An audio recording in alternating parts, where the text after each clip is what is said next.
as to whether the president believes that. Also today, there were some tough questions for President Obama as head of Homeland Security. Special investigator Robert Mueller on Capitol Hill today, meeting with senators on the Judiciary Committee who are tackling potential obstruction of justice by the president. Everything's on the table. And in both the House and Senate Intelligence Committees today, Russian cyber meddling front and center. In 2016, the Russian government, at the direction of Vladimir Putin himself, orchestrated cyber attacks on our nation for the purpose of influencing our election.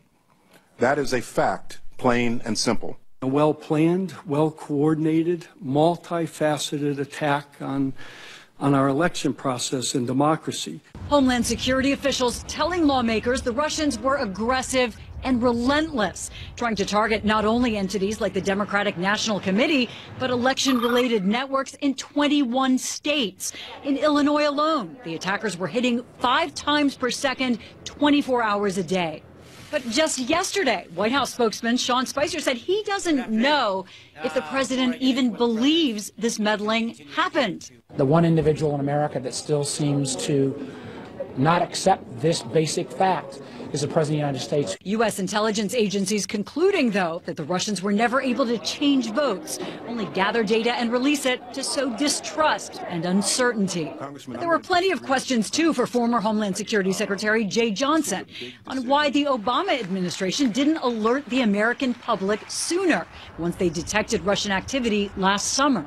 Why did we wait from July till October to make that statement? One of the candidates, as you recall, was predicting that the election was going to be rigged in some way. And so we were concerned that by making the statement, we might, in and of itself, be challenging the integrity of the election process.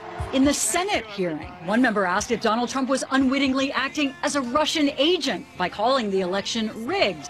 Another asked if Hillary Clinton was, by, as he put it, blaming her loss on things like hacking and fake news. At this point, there are 5 different investigations, and that's why Special Counsel Mueller has been meeting with members of the House and Senate to try to work out what are the parameters for each of these so that the investigations don't interfere with each other. He also plans to meet soon with the acting director of the FBI, Wolf, to talk about resources, and he has been reassuring some members of Congress that the investigation will have all the resources it needs. It's moving forward, clearly. All right, thanks very much, Michelle.